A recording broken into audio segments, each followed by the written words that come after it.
the dopamine detox. How do you learn to crave doing hard things? This is a quite challenging yet such an effective hack if you really want to improve your life, whether it's in the dating realm, whether it's in relationships in general, your health, your wealth, anything. But first, why the hell should you listen to me? Well, my name is Zach DeGallo. I run a company called Fideer Confidence Coaching, and what that does is it helps people with their mindsets and their emotions. In other words, we train people to regulate their emotions and to control their minds so that they can get the reality that they want. And now a lot of people probably see the benefits that dopamine detox can give them, right? If you don't go on your phone a lot, if you don't jack off a lot, if you don't do all these things, they probably see the benefits, but it's very hard for people to implement them. So that's what I'm going to be going through today, is not just the benefits of these things, but how you can actually implement it in your day-to-day life. So first, it's important to understand, what exactly do we get dopamine from? Well, you can get dopamine from anything, and that's what I'm going to mention here too, is that it's really about getting dopamine in the right areas of life and actually living life, rather than things that are just draining your energy or just not giving you any satisfactory fulfillment or use in your everyday life.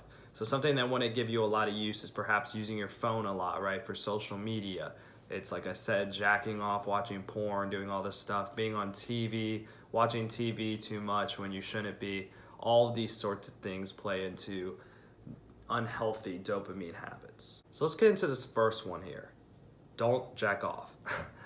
Do not watch porn. It'll literally drain and take boatloads of your energy away from you throughout the day, and it'll kill any motivation you may have had to do any task. And you go, well, okay, that's easy said than done. Perhaps you were saying that if you're dealing with this issue right now. What you want to do is you want to start cutting back little by little, because ultimately you have to realize that it is an addiction. It's a very strong one, because we are all programmed to reproduce. And so that's really what, at the foundation, at the core, the problem that you're dealing with here is one that's literally driven by our need to survive. So it's a very deep one. Now again, what you have to do is you have to start cutting back little by little. That means cutting back on the time, perhaps, if you do watch pornographic material. It also means just cutting back on perhaps how often you do it or how many days, and doing it little by little. Don't try to do some big bulk like, I'm just gonna stop cold turkey. That does not happen. Now, it's very important that you do take this seriously though, because these sort of habits can affect you in your relationships, in your everyday life. It can affect how healthy your relationships are ultimately at the end of the day, because you could start speaking in certain ways and like inappropriate, weird ways to other people that is just not acceptable. And it can just, in general, really start affecting your relationships and your quality of life in general. So step number one is to start cutting back on that stuff if you are doing that. If not, congratulations, you're already doing very well. Now let's talk about cold showers for a minute, because a lot of people may try to look up and see, okay, what is the benefit of cold showers? Why should I even think about doing a cold shower?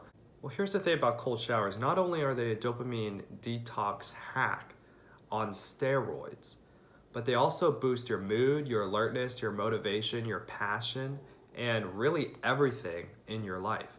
They have also been said to boost your immune system and your overall health in life. And I can tell you from personal experience, this is definitely the case. And so again, you don't want to go just binging all these YouTube videos on what are the benefits, this and that. Literally just try it.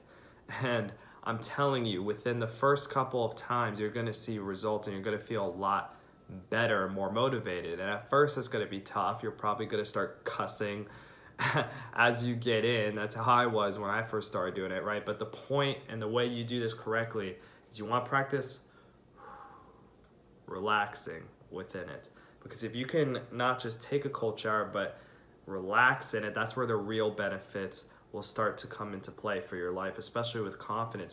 Because see, a lot of people may just try to do it and fight it the whole time, but you're missing like half, if not most of the benefits that this can really give you from a mental standpoint. I talk about allowing and learning how to relax and just let yourself be your authentic you. Well, when you take a cold shower, you can actually practice the internal process of how this happens and start to become self-aware of what allowing and just really being yourself even means. Because It's all about resistance. It's allowing versus resistance. And what happens when you go in a cold shower for the first time is you're going to resist and you're going to tense up. The idea is to just relax as much as possible. And this is going to help you become keenly aware of your emotions, your mindsets, your everything. You're going to see just how tense you can be even in everyday life. And what it does is it trains your mind and body from the moment you wake up to be confident and to be relaxed and calm and serene. So it's a huge hack.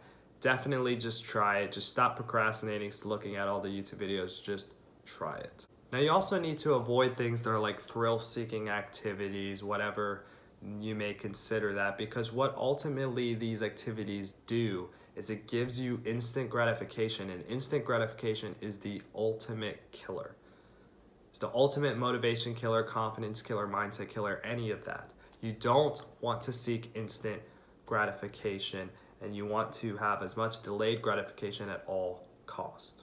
So if you're wondering how you go about this effectively to really see results, here's a couple things that I have done personally in my life and how I have sort of structured it. So again, for one, as soon as you wake up or after a workout, which you should ideally be working out too, right?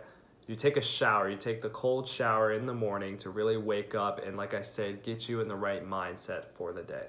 So what you're gonna wanna do is go right into settings where it says screen time, and we're gonna wanna put limitations on the apps that you use the most. And also in this setting feature, you're going to really see where exactly all your time goes to begin with.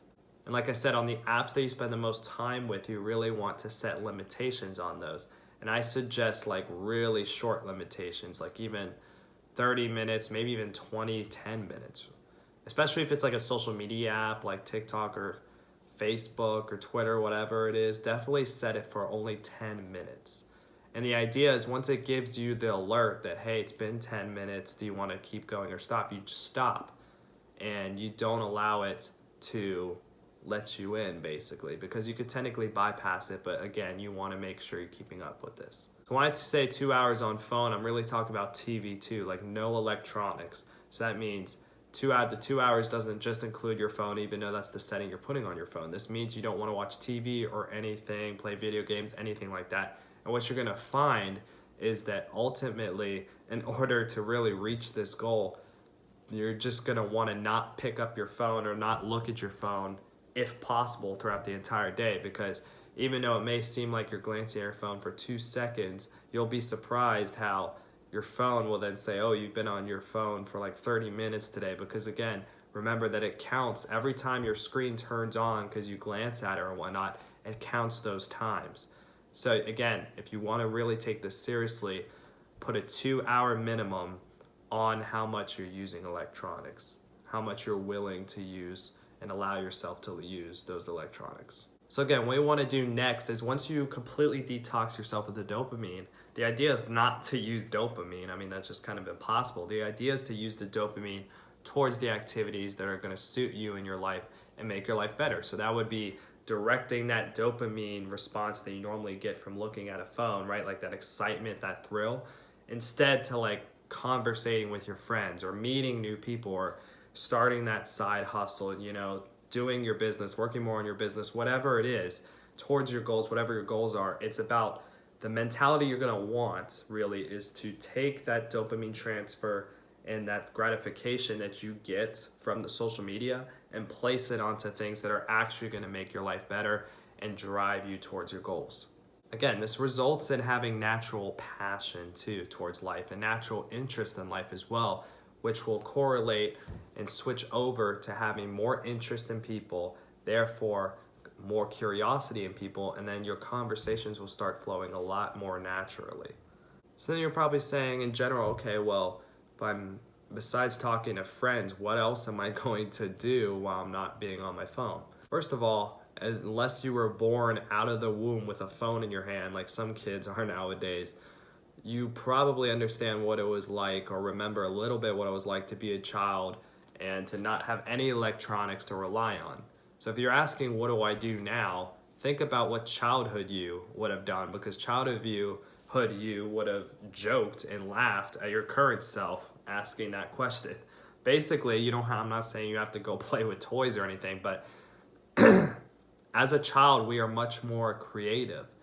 Like we create much more of our days. We, as far as activities go, maybe planning, maybe hanging out with friends, or again, just having more adventures and going, okay, how can I perceive the world around me to entertain myself? Because when we're younger, we have to entertain ourselves, and we lose this really awesome ability that we have when we grow older, unfortunately. But the whole idea of going on adventures and entertaining ourselves is not only what makes life interesting, fun, and creative, but it also makes us interesting, fun, and creative, especially when we're around other people.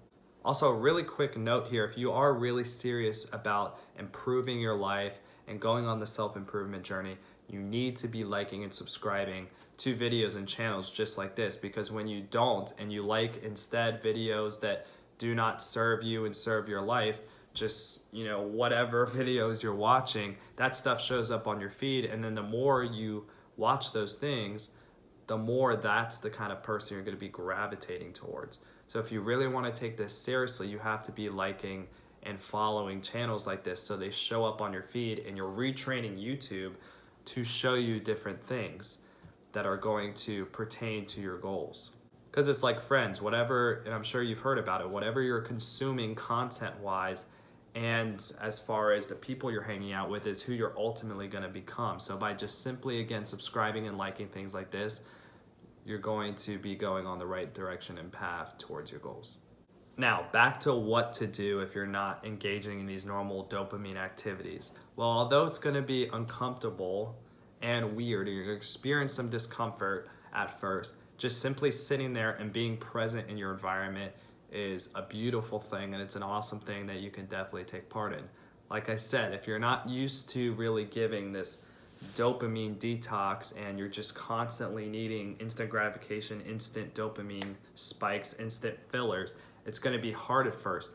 But again, if you are against discomfort in any way, then you're not going to get very far in self-improvement and in confidence and all these things that you're probably wanting to acquire.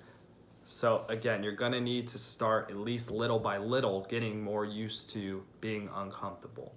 And that includes something as simple as just sitting there with your thoughts and not doing anything, just being present and enjoying the present moment. Now, embracing boredom is also a superpower to creativity, because it is when you sit there in boredom and just look around that you start to see a different world that you didn't even see before, because you're too focused again on your phone and everything that was on there. So when you're sitting here, you start to think. And when you start to think, you start to think of new activities, new ideas that you can do, especially when your mind knows, well, I can't go back to the phone, I can't go back to the video games, the TV. It starts to create new wired thinking starts to make connections for you. And you start to realize, okay, well, I can do this. Maybe I can ride my bike. You do this, do that. And what you do is you can then go to other places and actually get out of your house.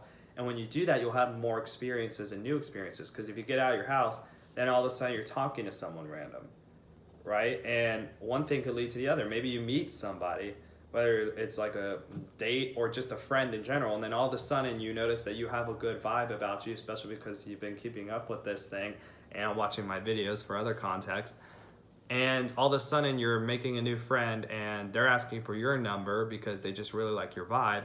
And then next thing you know, you have a new friend and you have something else in the future, an activity to do, which is hang out with them. You could start picking up old hobbies that you haven't picked up in ages, right? You could, if you're creative, you can draw, you can film things, you can, play guitar, sing, whatever it is that you do. Maybe it's go fishing or something like that, right? Whatever it is that you do that you normally don't do a lot of because you're just stuck inside watching films or watching things on your phone, whatever it is. And so what this does, again, is it leads you to new experiences. It leads you to new opportunities. And all of these new experiences and opportunities all stems from the foundation of boredom. So boredom is a beautiful thing. Embrace it, and you'll see how your life will take a different trajectory just by doing that alone. Guys, you have to realize that your life starts just by getting off your freaking phone. No movie you watch, doesn't matter what it is, is it going to be interesting if the characters just sit around and are on their phone every day? And I've talked about this before in the past, how you need to treat your life like a movie, right? Think about even the movies where the characters would be on their phone, right? Like the high school movies, the college party movies, they're always still going on fun adventures and having a blast, because even though it is just a movie, right? I mean, the characters are still doing things and going places and treating the environment in a different way to where it would be exciting. So make your life a movie and view it as an adventure, and don't get all tied into the enslaving device that you call an iPhone. Now, of course, in order to have confidence when you go out and you have these experiences like going in the coffee shop and all, and you start putting yourself in different environments, they may feel uncomfortable at first, and you may have some things that you're battling. So make sure to check out my videos on confidence and how to begin this journey if you are having trouble with talking with other people and really putting yourself out there.